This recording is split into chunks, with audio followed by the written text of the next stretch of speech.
다 같이 사도신경으로 신앙 고백 드리겠습니다.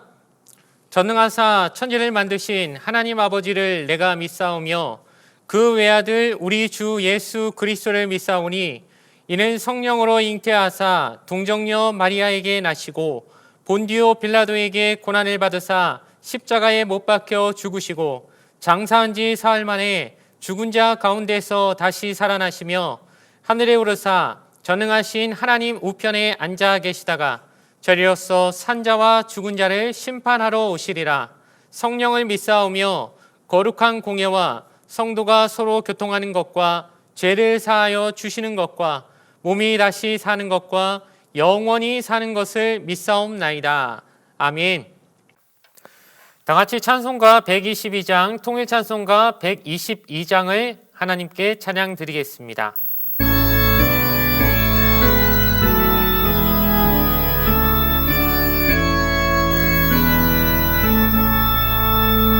참 반가운 성도여 다 이리 와서 베들레헴 성 안에 가봅시다.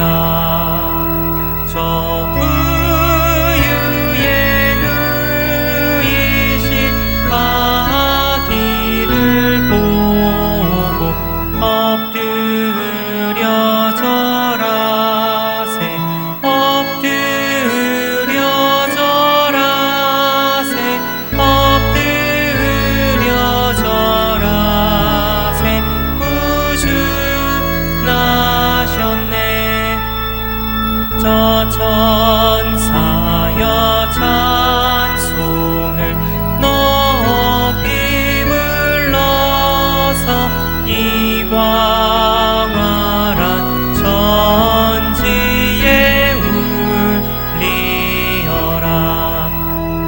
주 하나님 앞에는 영광을 돌려 엎드려 절하세 엎드려 절하세 엎드려 절하세 구주 나셨네. 이 세상에 주께서 탄생할 때에 참신과 참 사람이 되시려고 저 동정녀 몸에서 나시었으니 엎드려 절하세 엎드려 절하세 엎드려 절하세 구주 나셨네. 여호와의 말씀이 육신을 입어 날 구원할 구주가 되셨도다. 늘 감사한 찬송을 주 앞에 드려 엎드려 절하세 엎드려 절하세 엎드려 절하세 구주 나셨네. 아멘.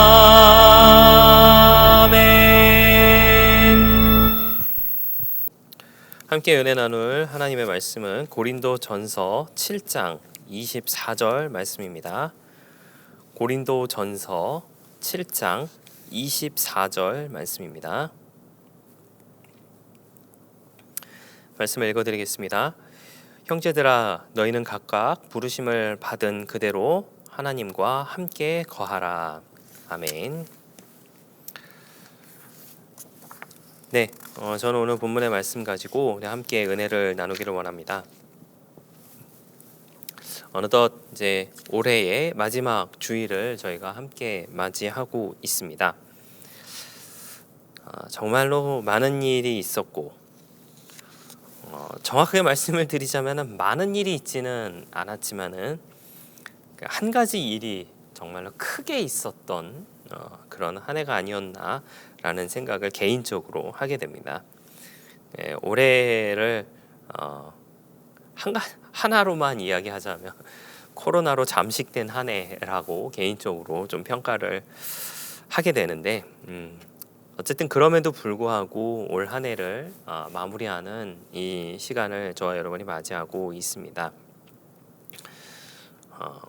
우리 이제 그 그리스도 교회에서 이야기를 많이 하고 있는 단어 중에 이제 한 가지가 이제 샬롬이라고 하는 단어가 있죠. 이 샬롬이라고 하는 단어는 이제 히브리어인데 히브리어로서 이제 평화, 평강, 평안 이런 말을 이제 의미한다라고 합니다. 이것이 이제 히브리어로서는 그냥 인사의 하나로서 이야기를 하게 되는데, 우리나라 말로 치면 이제 뭐 안녕하세요, 뭐 아니면은 뭐 안녕히 가세요라고 하는 정도로 해당할 수 있겠죠. 예전에도 이제 설교를 통해서 이제 말씀을 드리긴 했었는데, 안녕이라고 하는 단어가 우리 가운데 얼마나 참 아름다운 단어인가라고 하는 것을 한번 좀 생각해 보자라고 말씀을 드렸던 적이 있었는데, 이 샬롬이라고 하는 단어도 참 어떻게 보면 아름다운 단어가 아닐까라는 생각을 많이 하게 됩니다. 이 평화라고 하는 것은 우리 모두가 사실은 누리고자 하는 가장 중요한 것 중에 하나가 아닐까라는 생각을 하게 됩니다. 그런데 그 평화라고 하는 것은 어떻게 보면은 바로 화해라고 하는 것에서부터 시작이 되는 것은 아닐까라는 생각을 하게 됩니다. 화해에 대한 한 가지 예화를 좀 드려보고자 하는데요. 2차 세계대전 때 있었던 일이다라고 이야기를 합니다. 영국의 그 비행 장교가 독일에 있는 비행기를 한 대를 이제 격추를 시켰다라고 합니다. 적기가 이제 평지에 떨어지는 것을 보고 왜 그런지 모르겠지만 순간 그 적군의 생명이 염려스러워서 그 적기를 따라 이제 착륙을 했다라고 합니다. 그 영국 비행사는 죽은 이제 독일 비행사의 몸에서 이제 편지와 함께 이제 한 장의 그 사진을 발견하게 되었다라고 합니다. 거기에는 너의 어머니로부터라고 하는 글귀가 적혀 있었다라고 해요. 전투를 끝내고 이제 안전하게 돌아온 그 영국 비행사는 전사한 독일 비행사의 그 어머니가 생각이 나서 이제 그 어머니에게 이제 편지를 썼다라고 합니다. 편지의 내용은 자신은 그 아들이 미워서도 죽이고 싶어서도가 아닌 전쟁이라는 잔인한 상황으로 말미암아 어쩔 수 없이 그를 죽이게 되었으며, 또한 자신이 편지를 쓰는 이유는 죽은 아들의 심정이 되어서 어머니에게 편지를 쓰는 것이다 라고 그렇게 밝혔다라고 해요. 그 편지는 이제 중립국을 통해서 독일의 그 전사한 독일 비행사의 어머니에게 전해졌다라고 합니다. 그리고 이제 어느 정도 시간이 지나고 난 후에 그 영국 비행사에게 이제 한 통의 편지가 도착했다라고 합니다. 놀랍게도 이제 그 전사한 독일 비행사의 이제 어머니의 답장이었다라고 하는데, 그 답장에 이런 내용이 있었다라고 합니다. 보내주신 편지를 받기 전에는 이미 아들의 전사를 알고 있었습니다. 여느 때 같았으면 당신을 원망했겠지만 편지의 사연을 읽고 보니 그 원수가 도리어 아들로 소생해서 이 어미에게 편지를 보내준 듯 느껴집니다라고 편지 내용이 적혀 있었다라고 합니다. 그 편지의 이제 마지막 부분에는 전쟁이 끝나고 평화의 때가 오면 자신을 어머니로 여기고 꼭 찾아와 달라라고 하는 부탁과 그리고 사진을 같이 동봉을 했다라고 해요. 그리고 그 사진에는 이런 글귀가 적혀 있었다라고 합니다. 너의 어머니로부터라고 하는 글귀가 적혀 있었다라고 해요.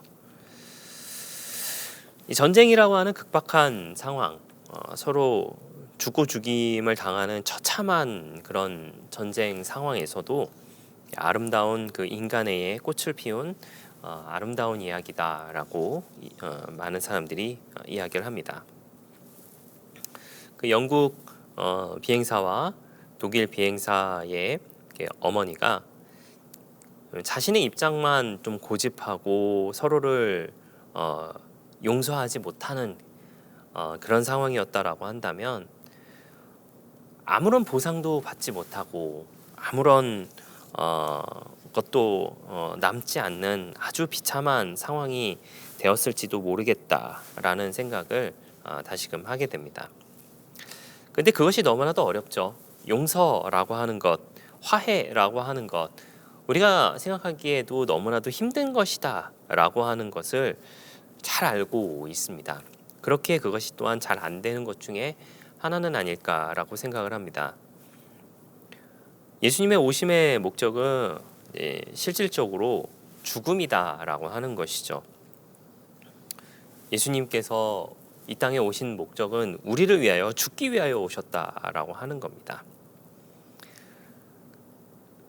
그 죽기 위하여 오신 그 예수님께서 저와 여러분 가운데 그 죽음으로 인하여서 우리 가운데 베풀어 주신 것이 있는데 그것이 바로 무엇이냐? 바로 화해다라고 하는 겁니다. 무엇으로부터 화해를 하게 되었는가라고 하는 것이죠. 오늘은 그 화해에 대해서 한번 이야기를 해보고자 합니다. 예수님의 오심으로 인하여서 우리는 화해를 하게 됐는데 첫 번째 화해는 바로 하나님과의 화해였다라고 하는 겁니다. 인간은 아담과 하와 이후에 타락하여서 이제 하나님과의 관계가 이제 단절이 되었다라고 이야기를 합니다. 그것은 우리가 너무나도 잘 알고 있는 내용이고 성경을 읽는 그 가운데에 신앙생활하는 가운데에 그 하나님과의 단절된 그 관계로 인하여서 우리는 죄인이 되었고 하나님께 나아갈 수 없는 존재가 되었다라고 하는 것을 우리가 너무나도 잘 알고 있습니다. 하나님께서 에덴 동산을 창조하시고 또 그 가운데에 선악을 알게 하는 나무와 생명나무를 만들어 놓으셨는데 하나님께서 아담과 하와에게 선악을 알게 하는 나무의 열매를 먹지 말라라고 분명히 말씀을 하셨지만 아담과 하와가 그것을 어기고 그 열매를 먹게 되고 그 열매를 먹음으로 인하여서 하나님과의 관계가 단절이 되었다라고 하는 겁니다. 그 관계가 단절이 된 것이 오랜 시간 지속이 되다가 예수님의 오심으로 인하여서 그 관계가 다시 회복되었다라고 하는 것이죠. 그렇게 단절된 하나님과의 관계 회복, 즉 하나님과 화해가 하게 되었다라고 하는 겁니다. 고린도후서 5장 18절 말씀해 보시면 모든 것이 하나님께로부터 났으며 그가 그리스도로 말미암아 우리를 자기와 화목하게 하시고 또 우리에게 화목하게 하는 직분을 주셨으니 고린도후서 5장 20절 말씀입니다. 그러므로 우리가 그리스도를 대신하여 사신이 되어 하나님이 우리를 통하여 너희를 권면하시는 것 같이 그리스도를 대신하여 간청하노니 너희는 하나님과 화목하라라고 이야기하고 있습니다. 하나님과 화해하여서 하나님과 화목하게 살아가는 것이 우리 신앙인의 어떻게 보면 목적이 되어야 한다라고 하는 겁니다. 올 한 해 여러분 우리가 살아가면서 누구와 함께 동행을 하셨습니까? 우리가 힘든 그 가운데에 예배를 나와서 드리지 못하는, 대면 예배를 하지 못하는 그 가운데에서도 하나님은 저와 여러분 가운데 함께 하셨습니다. 우리가 자는 순간, 깨어있는 순간, 밥 먹는 순간, 모든 순간에 하나님은 저와 여러분 가운데 함께 하셨다라고 하는 것을 우리가 잊지 않으셨으면 좋겠습니다. 그리고 그것으로 인하여서 힘을 얻으시고 또한 위로받으시는 저와 여러분들 되시기를 바랍니다. 다가오는 새해에 또 우리는 하나님과 함께 살아갈 것입니다. 그 하나님과 함께 살아가는 가운데에 하나님이 주시는 힘과 능력과 위로를 받으며 살아가시며 또한 이 한 해를 하나님과 함께 승리하시는 저와 여러분들 되시기를 예수님의 이름으로 부탁을 드리겠습니다. 두 번째로 나누고자 하는 것은요, 바로 사람과의 화해입니다. 사실 이게 어떻게 보면은요, 개인적인 생각이지만 하나님과 함께하는 것보다 더 어려운 것 같다라는 생각을 많이 하게 됩니다. 하나님께는 우리가 쉽게 아뢰죠. 하나님께는 쉽게 죄도 고백을 합니다. 하나님께는 쉽게 더 다가갈 수 있을 것만 같습니다. 그렇다고 진짜 쉽다라는 것을 말씀드리는 것은 아니라 적어도 우리가 마음만 먹으면 받아주시는 분은 하나님이시기에, 물론 그에 따른 행동에 대한 책임은 분명히 우리 가운데 있습니다. 그러나 하나님은 그것을 다 받아주신다라고 하는 것을 우리가 너무나도 잘 알고 있죠. 내가 무언가를 잘못했을 때 회개하고 돌이켜서 하나님께 아뢰면서 마치 다윗과 같이 다시는 그와 같은 일들을 행하지 않는 그런 삶을 살아가기 위해서 노력하는 모습을 가지고 있다라고 한다면 하나님은 우리를 받아주시고 그 받아주신 하나님의 사랑을 느끼며 또 하나님과 함께 동행하는 것을 우리가 확신할 수 있습니다. 하지만 이 사람과 함께하고 사람과 화해하는 것은 하나님과 화해하는 것보다 사실은 더 어려운 것 같다라는 생각을 많이 하게 됩니다. 성경 안에는 사람과 화해하지 못하여서 틀어진 관계로 인하여서 힘들어하는 장면들이 분명히 많이 등장을 하게 됩니다. 우리가 잘 알다시피 야곱과 또한 에서가 사실은 그러했죠. 야곱과 에서만 그러했나요? 인류 역사의 시작이 어떻게 보면 거기서부터 시작을 했는지도 모르겠습니다. 아담과 하와가 서로의 잘못을 떠넘기는 그 모습을 보게 되고, 또 말씀드린 것처럼 야곱과 에서도 그러하였습니다. 또 곳곳에 등장을 하죠. 다윗과 우리아도 사실은 그러했을지도 모르겠고, 또 예수님의 제자들도 또 그런 모습들을 종종 보여줬다라고 하는 것이죠. 어찌 됐든지 간에 사람과의 그 화해라고 하는 것이 너무나도 힘든 상황이다라고 하는 것이죠. 단적으로 우리가 생각을 해봤을 때 야곱과 에서의 모습만 놓고 한번 생각을 해보기를 원합니다. 야곱과 에서의 모습을 보면은 야곱이 사실은 그가 해서는 안 될 일을 한 것이죠. 아버지로부터 장자의 형으로부터 장자의 명분도 빼앗고 또 아버지의 축복도 빼앗아 갔으니까 어떻게 보면 좀 잘못을 한 거일 수도 있겠지만, 물론 저는 개인적으로 에서도 잘못은 있다라고 생각을 합니다. 장자의 명분도 소홀하게 생각을 하였고, 또 그로 인하여서 또 아버지의 축복도 빼앗긴 것에 대한 어떤 하나의 계기가 됐다라고 개인적으로 생각을 하고는 있습니다만은, 어쨌든 형제였지만 형제임에도 불구하고 둘의 사이가 원수보다도 더한 사이가 되었다라고 하는 것이죠. 그런데 그 가운데 누가 개입을 하십니까? 하나님이 개입을 하시게 되죠. 하나님께서 개입을 하시게 되자 그 하나님의 은혜로 말미암아 그 둘은 화해를 하게 됩니다. 화해하지 못했을 때의 결과도 사실은 있게 되죠. 우리가 잘 알고 있는 가인과 아벨에 대한 이야기를 우리가 생각을 해보게 되었을 때에 둘이 서로 화해하지 못하는 상황이 발생하게 되자 결국 어떻게 됩니까? 형이 동생을 죽이는 너무나도 안타까운 상황이 발생을 하게 된다라고 하는 것이죠. 어쨌든 우리도 사람과의 관계도 사실은 중요하게 생각하며 살아가야 한다라고 하는 겁니다.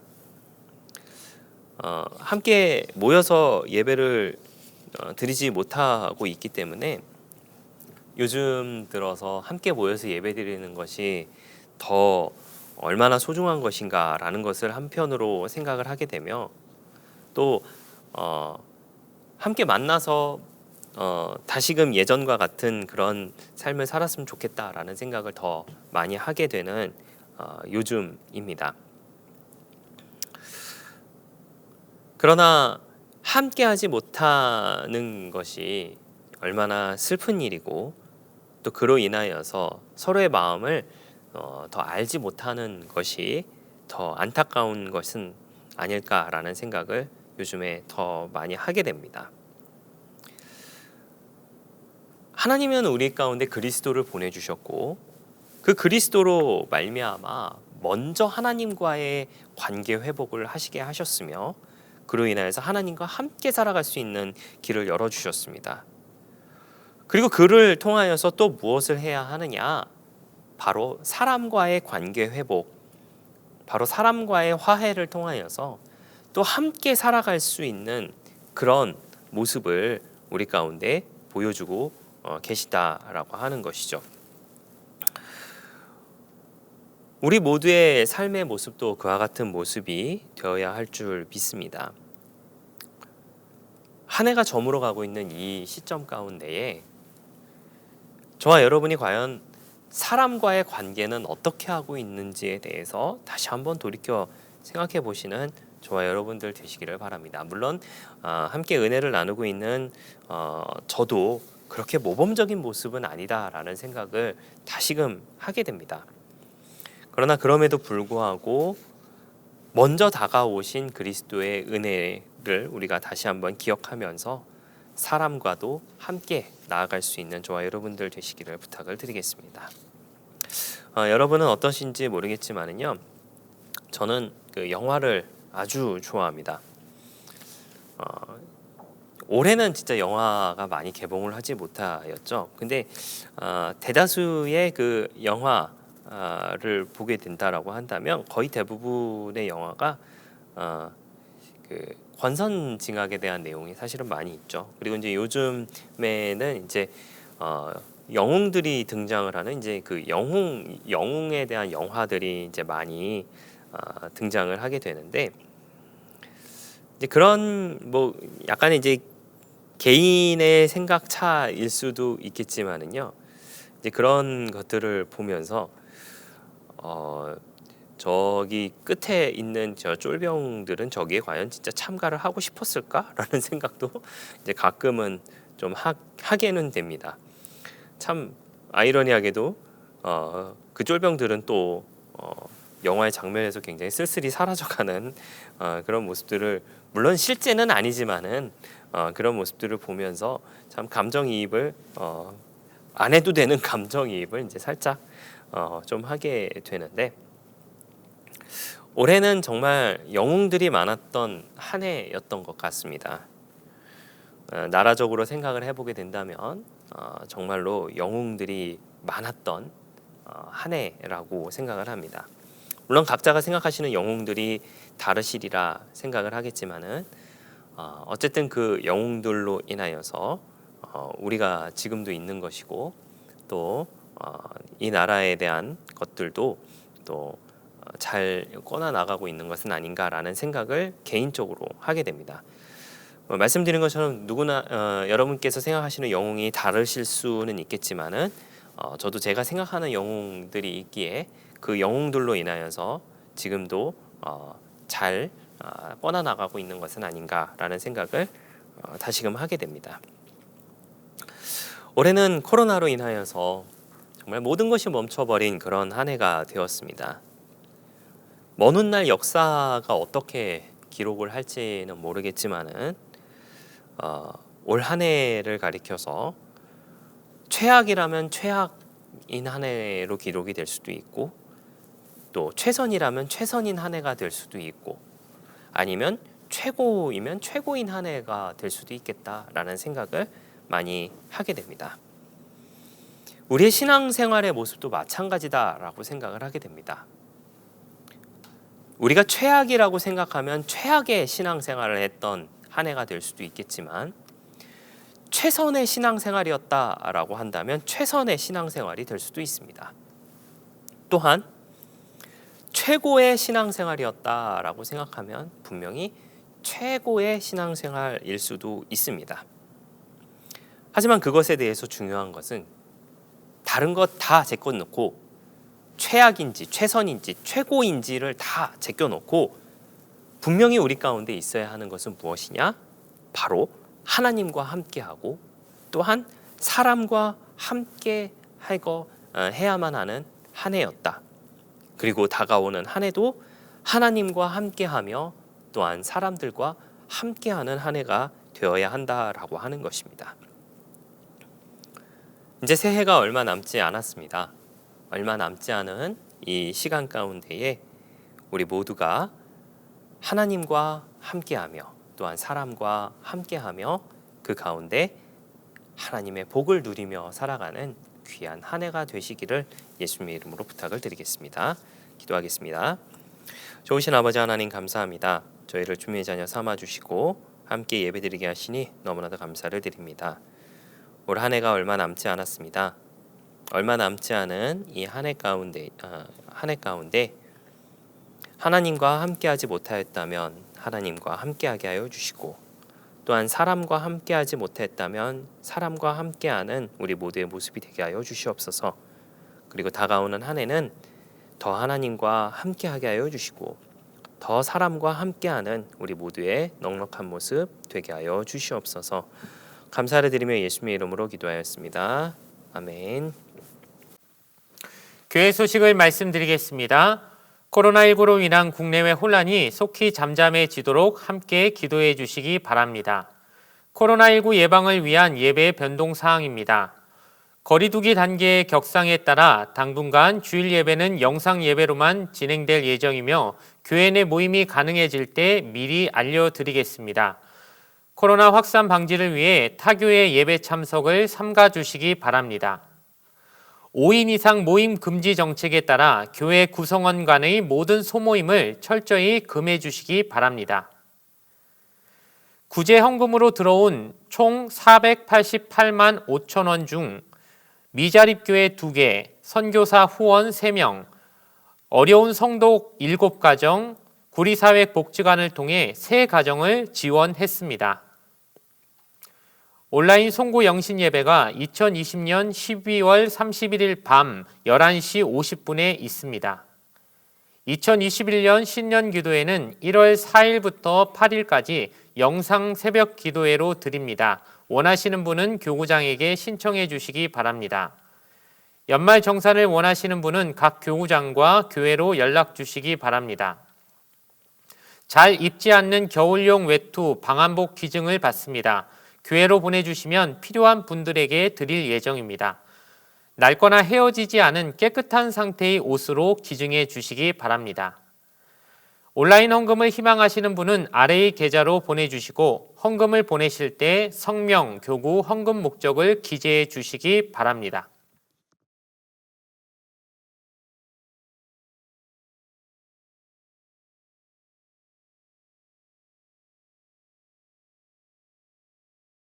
주기도문으로서 예배를 마치겠습니다.